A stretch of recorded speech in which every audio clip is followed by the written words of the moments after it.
Қазақстан жер көлемі жағынан әлемдегі алып мемлекеттердің қатарында. Екі құрлықта орналасқан оның аумағы Батыс Еуропамен теңестіріледі.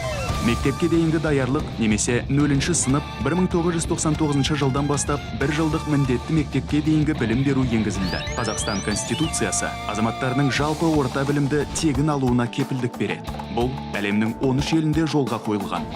Әр 5-ші мектеп тәуелсіздік жылдарында салынды.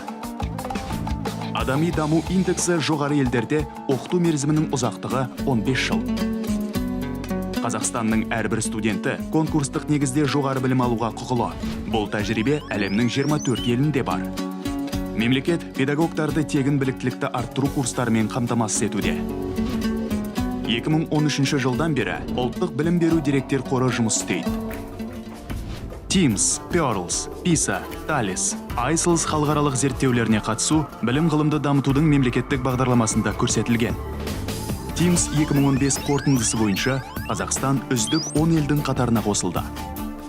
2016 жылдан бастап жаңартылған білім мазмұнымен 12 жылдық білім беруге сатылап көшуде.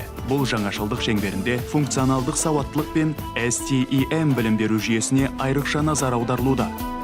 2017 жылдан бастап пилоттық режимде кей мектептер 3 тілде білім беруге көшті. Жаратылыстану математикалық бағыты ағылшын тілінде оқытылады. 2017 жылы қараша айында экономикалық ынтымақтастық пен даму ұйымымен тығыз байланыс негізінде Қазақстан білім беру және ғылыми технологиялық саясат комитеттеріне қатысушы мәртебесін алды.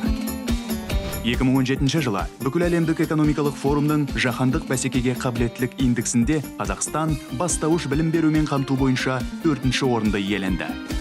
Соңғы 10 жылда Қазақстан ЮНЕСКО-ның білім беруді дамыту индексі бойынша әлемнің үздік деп танылған 8 елінің қатарында.